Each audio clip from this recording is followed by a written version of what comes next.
En este ejercicio se muestra un diagrama de bloque para la producción de óxido de etileno a partir de etileno y aire.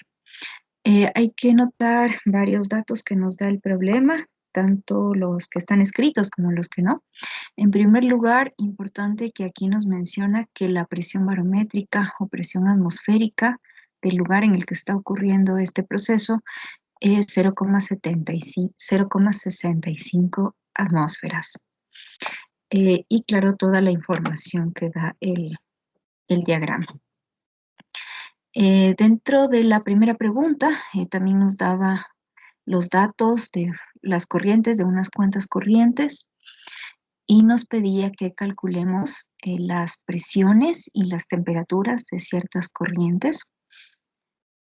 Aquí también como dato nos indicaba que la presión que se reporta dentro de estas tablas son presiones manométricas, ¿sí? Eso quiere decir que estas son presiones relativas. Todo lo que se muestra en la tabla es relativo y por lo tanto, en la primera pregunta, cuando pedía determinar la presión nos pide que expresemos en PSI-A. Es decir, PSI-A quiere decir que vamos a expresar la presión absoluta. Eso es PSI-A, presión absoluta. Y por lo tanto, si yo quiero expresar la presión absoluta, necesito la presión manométrica o la presión relativa y necesito la presión atmosférica. Para expresar cada una de estas, por ejemplo, si analizamos la corriente 16 me dice que la presión son 30 bars. Entonces, la presión absoluta va a estar dada por la suma de los 30 bars más la presión atmosférica, que es 0,65 atmósferas. Aquí debía asegurarme de utilizar los factores de conversión. Una atmósfera es 1.033 bar. Y esto me pide que lo exprese en PSI-A. Es decir, tengo que hacer la transformación de bar a PSI, que aproximadamente un bar está alrededor de 14,5 PSI-A. Eso en cuanto a la pregunta de presión. En cuanto a la pregunta de temperatura, importante considerar que todas las temperaturas que están aquí son temperaturas puntuales. Por lo tanto, para transformar, en este caso nos daba de grados centígrados a grados Rankine que nos pedía. El primer paso sería transformar los centígrados a Fahrenheit y luego a Rankine. Hay una expresión que nos permite relacionar los grados centígrados y los grados Rankine y es 5/9 temperatura en grados Fahrenheit menos 32.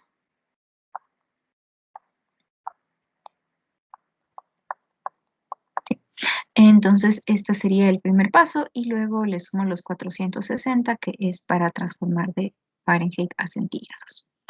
Eso en cuanto a la primera pregunta. La siguiente nos pedía determinar el peso molecular de las siguientes corrientes. Bueno, les pedía unas cuantas corrientes. Para hallar el peso molecular, recordemos que el peso molecular es la división entre la masa y la cantidad de materia, moles, expresado en las unidades que yo desee. Entonces necesito la masa de la corriente o el flujo másico de la corriente y el flujo molar, que eran datos que inicialmente ya los teníamos aquí en la tabla. Como vemos, aquí tengo flow rate quiere decir flujo. Es obvio que es másico, las unidades están en kilogramos sobre hora. Por lo tanto, si yo quiero determinar, por ejemplo, el peso molecular de la corriente 16, este es mi flujo másico, y todos los datos que se encuentran en la tabla, noten que están en kilomol sobre hora, es decir, que si yo sumo todos estos valores, voy a tener el número de moles de toda la corriente. Al final, lo único que tengo que hacer es dividir esta masa total que me dan en el problema para el número de moles totales. Y de esa manera podía calcular el peso molecular de todas las corrientes. Para la siguiente nos pedía que hallemos la densidad en kilogramos sobre metro cúbico. Para el caso de la densidad, recordemos que la densidad es masa sobre volumen y depende del estado de agregación. Si estamos hablando de gases o de líquidos,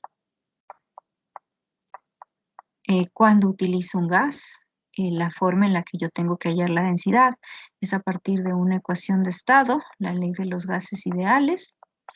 Por lo tanto, el primer paso era identificar en función de la corriente que se les pedía el estado de agregación. Esa información se encontraba en esta línea. Como ven, ahí dice fracción molar del vapor. ¿Qué quiere decir eso? Que cuando yo tenga fracción molar del vapor 1, esta corriente es vapor, es gas. Y cuando tenga fracción molar 0, eso quiere decir que esta corriente va a ser líquido. Entonces, en función del tipo de corriente, yo tenía que determinar la densidad. En el caso de la corriente 16, si hacemos el caso de la corriente 16, vemos que la corriente 16 es un gas. Por lo tanto, lo que necesito hallar es el peso molecular. Noten que nos dan datos de temperatura. Tengo que transformarla a Kelvin. Tengo ya datos de presión. Esta es la presión que tengo que utilizar para los gases ideales. Y también lo que necesito es el peso molecular. ¿Cómo hallé el peso molecular? Dividiendo el flujo másico para el flujo molar total. Por lo tanto, la única incógnita que podía haber en el caso de que la corriente fuera gas era el peso molecular.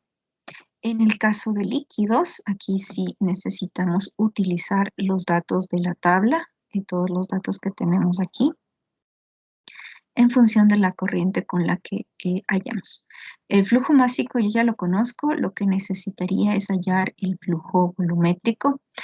Puedo tener varios caminos. Para hallar el volumen de cada una de las sustancias, tendría que dividir la masa de cada sustancia para la densidad de cada sustancia. Tengo las densidades de cada sustancia, justamente son las que se encuentran de datos en la tabla.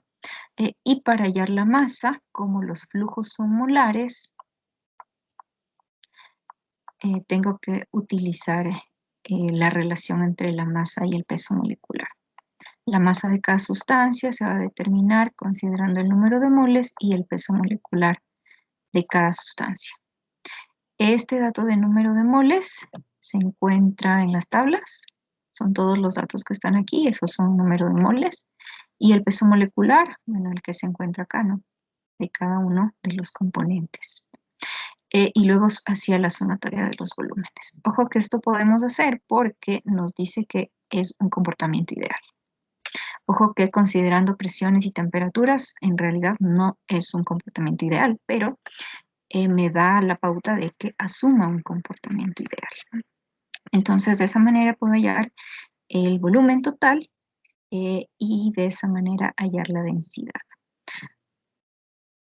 También nos pedía que determinemos la composición másica en porcentaje de algunas corrientes. Bueno, nuevamente tenemos que transformar cada uno de estos valores. Si, por ejemplo, estoy analizando la corriente 14, todos estos valores que están en moles, debo transformarlos a masa, como utilizando el peso molecular de cada uno de ellos.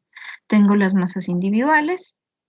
Puedo sumar y verificar que me tiene que dar el valor que está aquí o directamente utilizar el flujo molar total. Y de esa manera puedo hallar el porcentaje en masa, ¿no? Sabemos que el porcentaje en masa es la relación entre cada una de las masas de los componentes y la masa total.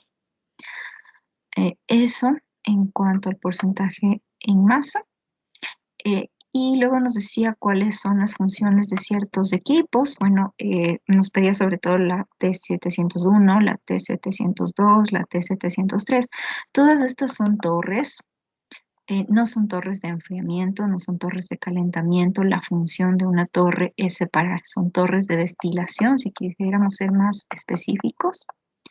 Y la función de estas torres, de todas ellas, es separar los componentes. Todos los que dicen C son compresores, todos los que dicen E son intercambiadores de calor. En función de las temperaturas que se reportaban, podíamos identificar si es que sirven para calentar o para enfriar cierta corriente. El tanque 701 que se encuentra aquí es un tanque separador también. Separa las fases líquidas de las fases gas, como ven, en la parte superior, gases, en la parte inferior hay una bomba. La bomba de por sí ya me indica que esto va a ser un líquido. Por lo tanto, la función de este tanque era separar, al igual que las torres, todo era separar. Para reportar la diferencia de temperatura, aquí por ejemplo nos pide del 704. Vemos que el 704, el intercambiador 704 se ubica en esta parte. Este es el intercambiador 704, me pide que halle la diferencia de temperatura, no una temperatura puntual, una diferencia de temperatura. Es decir, yo puedo restar la temperatura del punto 13 menos la temperatura del punto 12. Y esta temperatura, si consideramos los datos, nos daba en grados centígrados. Esta temperatura va a estar expresada en grados centígrados. Y para transformar a grados Rankine, como es una diferencia de temperatura, tengo que utilizar los factores de conversión. Es decir, que un delta grado centígrado equivale a 1.8 delta de grados Fahrenheit o Rankine, no es lo mismo exactamente. Y tenemos entonces la diferencia de temperatura. Y luego nos decía que escriba las reacciones que ocurren en el proceso. Bueno, para las reacciones, primero vemos del lado izquierdo que tenemos aire, etileno y agua. Podrían ser reactivos, hay que analizar exactamente la información que tenemos. Es obvio que uno de los productos tiene que ser óxido de etileno. Aquí tenemos también agua, tenemos gases y tenemos más gases. Vemos que los reactivos podrían ser el etileno, obviamente tiene que ser un reactivo porque mi producto principal es el óxido de etileno. Entonces el primero va a ser el etileno, este tiene que ser un reactivo. Tenemos aire, también tiene que ser un reactivo.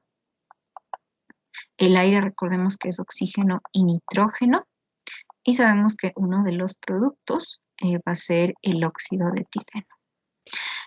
Esto es etileno que está reaccionando con oxígeno. El etileno es un componente que tiene carbono e hidrógeno.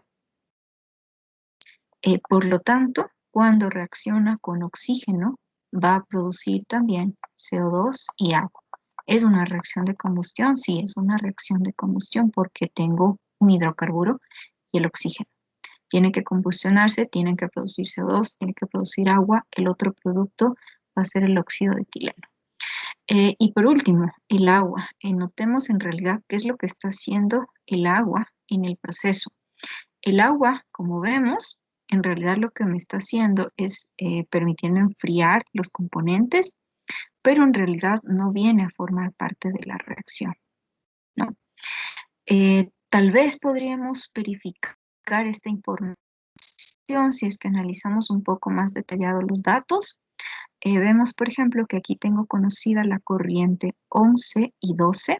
11 y 12 hacen referencia a la entrada al reactor y 12 es la salida del reactor. Pasando con el agua, ya entra algo de agua, 31 casi, y se está generando, pasa de 30 a 48. ¿Por qué ocurre esto? Justamente porque dentro de los productos de la combustión tenemos agua. Si es que el agua fuera un reactivo, probablemente veríamos que este valor disminuye.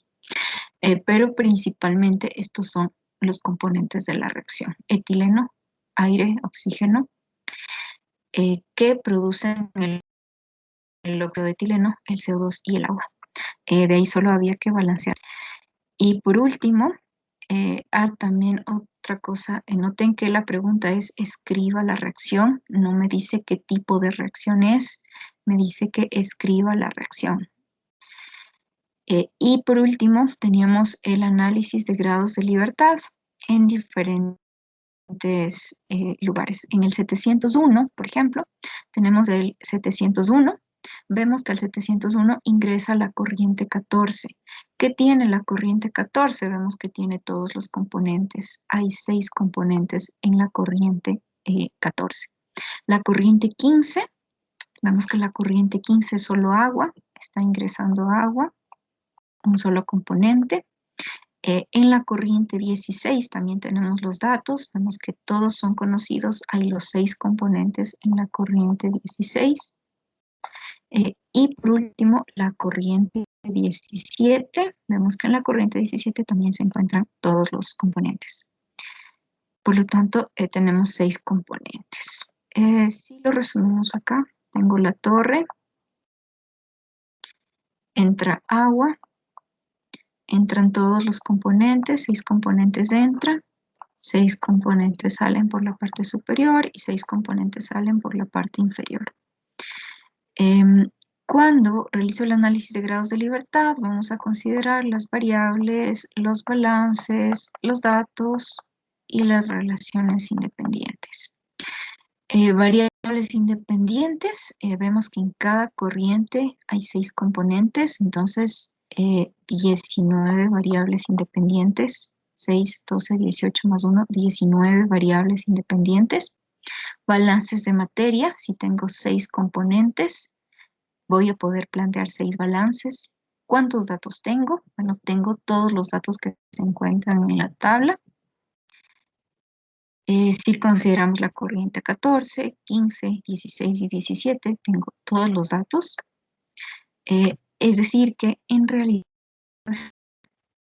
ya 19 datos, no hay relaciones independientes y por lo tanto vemos que los grados de libertad son menos 6. ¿Qué quiere decir esto? Bueno, esto quiere decir que el problema está resuelto, no tengo que resolver nada, no hay... no es que está mal planteado, simplemente es que está resuelto. Tengo todos los datos, no tengo para qué realizar balances de materia, no tengo por qué incluir más ecuaciones, todos los datos son conocidos. Eso en el caso de esta torre. También otro de los equipos en los que se pedía realizar el análisis de grados de libertad era en el B701. El B701, como vemos, es el equipo que se encuentra aquí, el que separa los líquidos de los gases.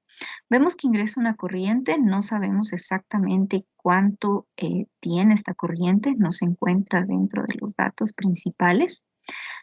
Tenemos la corriente 34, eso sí.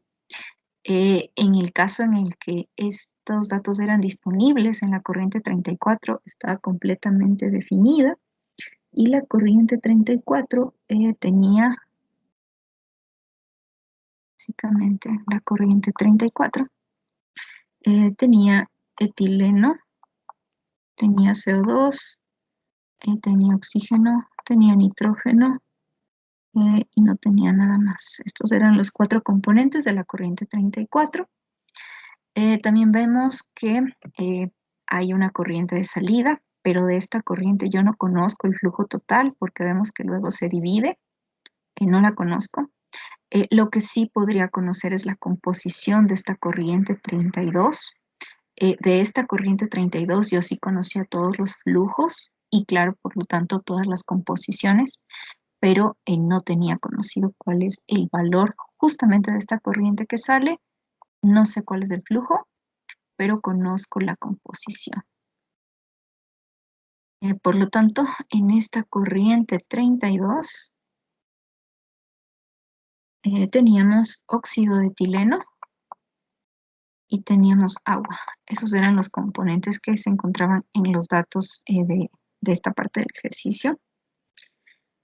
Y no había nada más, claro, no conocía el flujo. De este sí conocía todos los flujos, todo era conocido de la corriente 34. Y entonces, como ya tengo toda la información de las corrientes que salen, puedo saber qué fue lo que ingresó. Para que exista etileno en la salida, tuvo que existir etileno en la entrada. CO2, tuvo que existir CO2 a la entrada. Lo mismo con el oxígeno, el nitrógeno, el óxido de etileno y el agua. Por lo tanto, variables independientes, tenemos que en este caso son 6 componentes, más 4 que están aquí, son 10, y 2 que están acá son 12. Balances independientes, si tengo 6 componentes, puedo plantear 6 balances. ¿Cuántos datos tenía? Bueno, esta corriente 34 estaba completamente definida.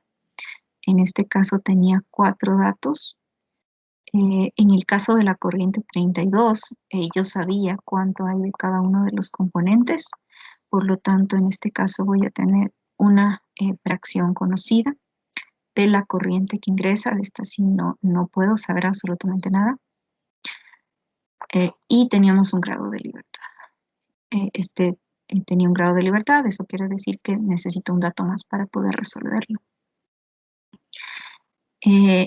También otro de los puntos que se pedía trabajar eran con las corrientes 28, 8 y 9. Es decir, este punto que está aquí. Para el caso de los que tuvieron esta parte del ejercicio, todas las corrientes eran conocidas, teníamos todos los flujos, todas las composiciones. En el caso de la corriente 28, teníamos los 6 componentes que estaban presentes, es decir, etileno, óxido de etileno. También teníamos CO2, oxígeno, nitrógeno y agua. Y a la salida, claro, obviamente vamos a tener los 6 mismos componentes, todos eran conocidos. Y en la corriente 8, como vemos en la corriente número 8, nos dice que lo que ingresa en la corriente 8 es etileno. En la corriente 8 entonces tenemos etileno. Y por lo tanto vamos a tener invariables independientes, 6 aquí, 6 acá son 12, y la corriente 8, 13. Tenemos balances independientes, puedo plantear 6 balances independientes. ¿Y cuántos datos tengo conocido? Tengo conocido todo, tengo los 13 datos conocidos, por lo tanto los grados de libertad también eran -6. Esto indica que el problema está resuelto, no tengo que resolver nada, todos los datos estaban dados. Y por último teníamos los puntos 9, 7 y 10. El punto 9, 7, 10 en el gráfico es 9, 7, 10, es este punto que se encuentra aquí. Como vemos, están conocidas los que tenían esta parte del ejercicio, tenían completamente definida la corriente 7, la 9 y la 10. La corriente 9, teníamos ya los 6 componentes, aquí hay 6 componentes. En la corriente 7 teníamos los siguientes datos. A ver, entonces en la corriente 9 teníamos 6 componentes: etileno, óxido de etileno, CO2, oxígeno, nitrógeno, agua. En la corriente número 7 era aire, oxígeno y nitrógeno. Y en la corriente 10 también vamos a tener los 6 componentes, ¿no? Es etileno, óxido de etileno, CO2, oxígeno, nitrógeno y agua. En cuanto a las variables independientes, tenemos 6 aquí, 6 acá son 12, y más 2 son 14. Datos conocidos, todos eran datos conocidos. Balances independientes, sí puedo plantear 6. Y por lo tanto esto nos quedaba -6. Este valor de -6 lo que nos indica es que el problema está completamente resuelto. No necesito plantear balances, todas las corrientes son conocidas. Sí, y eso sería todo.